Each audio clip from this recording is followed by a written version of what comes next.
Quando a Segunda Guerra Mundial começou, em 1939, o Brasil tentou ficar fora do conflito.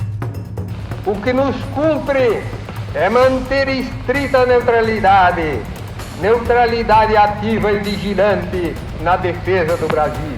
O governo de Getúlio Vargas adotava uma política de equilíbrio entre os interesses dos aliados, liderados pelos Estados Unidos e Reino Unido, e do eixo, formada por Alemanha, Itália e Japão. Essa posição era conveniente. O Brasil mantinha relações comerciais com ambos os lados, exportando matérias-primas como borracha e minério de ferro, essenciais para a indústria de guerra. No entanto, a estratégia de não alinhamento se tornou insustentável à medida que o conflito avançava e o país se tornava um alvo estratégico.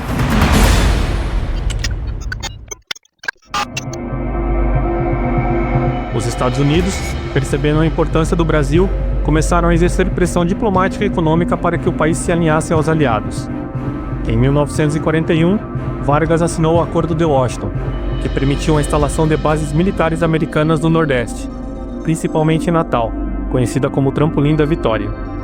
Em troca, o Brasil recebeu investimentos em infraestrutura e equipamentos militares, além de apoio para modernizar suas forças armadas.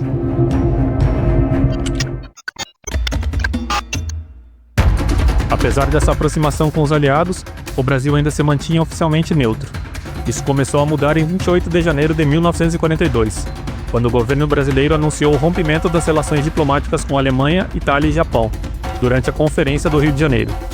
A decisão foi comunicada oficialmente pelo ministro das Relações Exteriores, Oswaldo Aranha.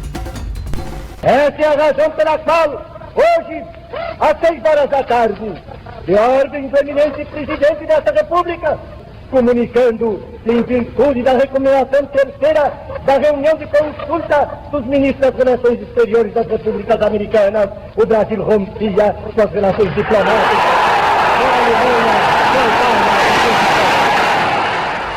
A situação se agravou nos meses seguintes, culminando em agosto de 1942, quando submarinos alemães e italianos começaram a atacar navios brasileiros.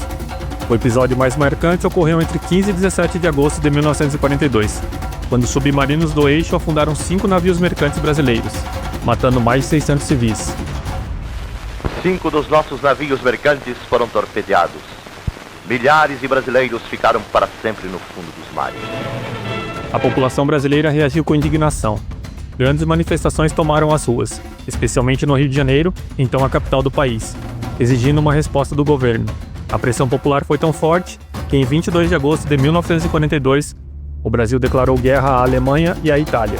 A decisão foi oficializada no Decreto-Lei nº 10.358, publicado em 31 de agosto de 1942, formalizando a entrada do país na Segunda Guerra Mundial.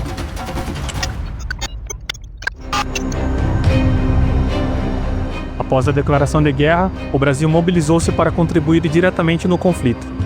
Em 1944, a Força Expedicionária Brasileira, composta por cerca de 25 mil soldados, foi enviada para a Itália, onde os pracinhas brasileiros participaram de batalhas importantes, como a tomada de Monte Castelo e a vitória sobre a 148ª Divisão Alemã, em Fornovo di Taro.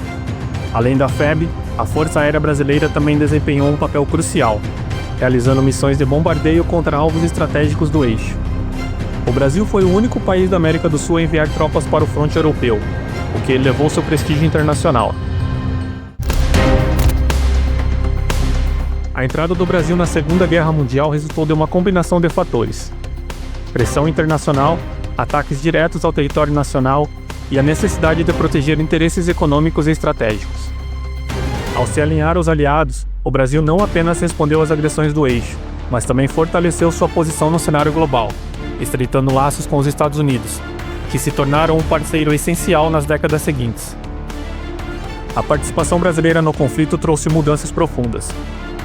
As forças armadas foram modernizadas, o prestígio internacional do Brasil aumentou e a política interna passou por uma transformação.